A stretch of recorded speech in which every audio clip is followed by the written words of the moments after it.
Hi everyone, welcome to Sage Talks Medicine. Today I'll be reviewing a very important micro concept that I've seen repeatedly and it can be kind of confusing. So let's begin. Now, the question is, a 57-year-old man presents to the emergency department in July with fever, chills, fatigue, and dark colored urine. He returned 3 days ago from a hiking trip in rural Connecticut. He reports several tick bites during the trip, but did not notice any rashes. On examination, he appears pale and diaphoretic. The temperature is 38.9 degrees Celsius, pulse is 110, and blood pressure is 100 over 62 millimeter mercury. And the labs reveal so you have low hemoglobin, low platelets, high creatinine level, and the total bilirubin is going to be high, mostly indirect.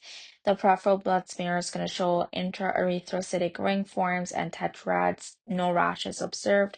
Which of the following is the most likely cause of this patient's condition? So you can pause the video here and come back when you're ready. Okay, so welcome back. Now, the correct answer for this question is C, Babesia microti. So now let's go over why C is the correct answer. Now, a lot of these species can get confusing to differentiate.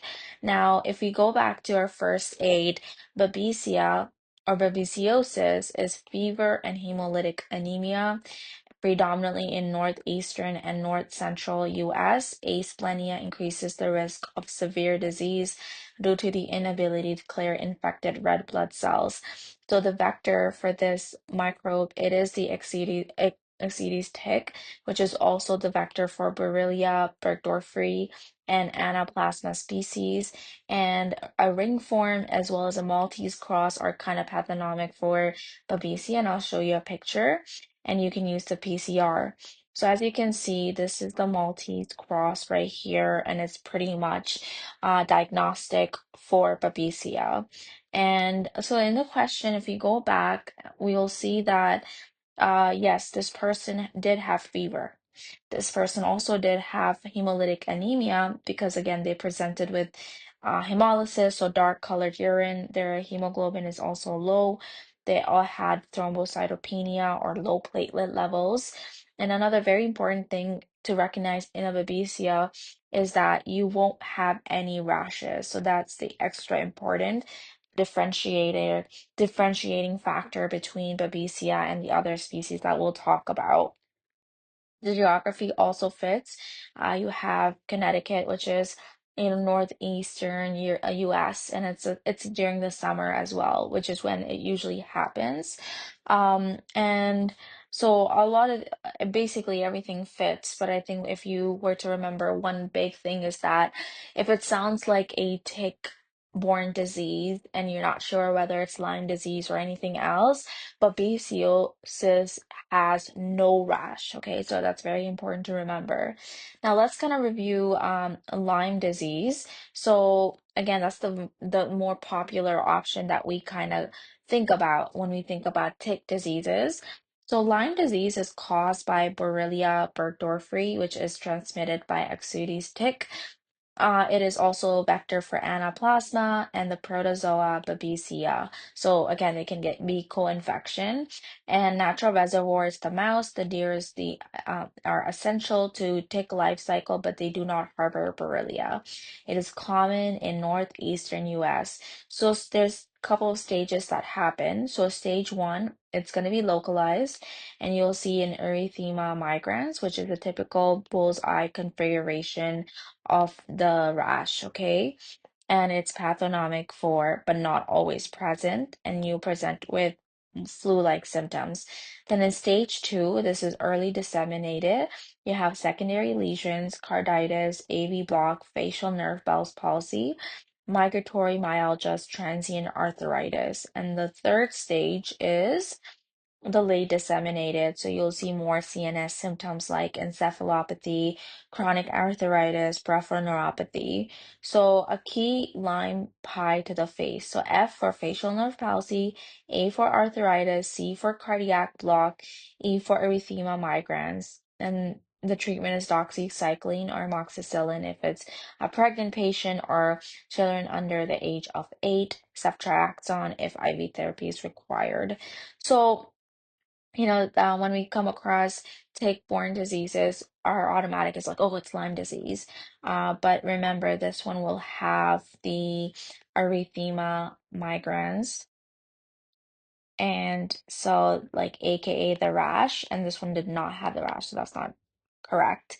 And also, Borrelia doesn't really also cause, it doesn't cause hemolytic anemia or ring forms on smear, so we know that that's not also fitting. Then we have Plasmodium vivax, which is for malaria. Now, why is this incorrect? Well, this species does have ring forms on blood smear, but this patient hasn't traveled outside of US, okay? So no travel outside of US, and like i.e. to malaria endemic regions, right? So the patient history doesn't match Plasmodium vivax. It matches the other tick-borne diseases more. Okay, and then Anaplasma and Ehrlichia schiffensis, okay? So these two are also not as big, but it's good to remember them. Just remember that both of these are transmitted by ticks. Their specific ticks are different, but you'll see that Ehrlichia infects monocytes and Anaplasma infects granulocyte, and a way that uh, first aid has told us that we can kind of remember is mega. So monocyte ehrlichiosis and granulocytes anaplasmosis. Um, so again, why is D and E wrong? Well, anaplasma can present similarly, right, with leukopenia, thrombocytopenia, mild LFT elevation, but there is no intra erythrocytic ring forms. Okay, and there's going to be typically no hemolysis. Okay, and again, you will see inclusion bodies in essentially granulocytes, like neutrophils, not red blood cells, like the question.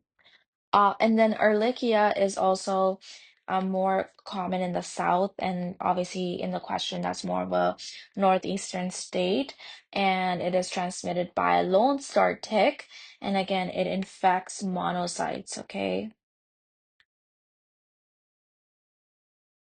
and not red blood cells. And again, there's no Maltese cross that we see here. Okay, so I hope this was helpful. Just remember that when you're thinking about different tick diseases, Babesia is usually compared with Borrelia burgdorferi, and one way to differentiate is that Babesia has no rash, whereas the Lyme disease or Borrelia presents with an earlier rash, erythema, uh, migrans, and then in between Anaplasma and Ehrlichia, we need to know that Anaplasma infects granulocytes and Ehrlichia infects monocytes, and you won't see it in red blood cells. And another thing that you guys need to remember is this picture of the Maltese cross sign, and some of the questions can just show you this picture, and you can they can ask you to identify what the species is, and it would be babesiosis. So I hope this was helpful, and I hope you all have a wonderful day studying and working hard. And please let me know in the comment section below what topics you'd like me to cover. Take care and happy studying.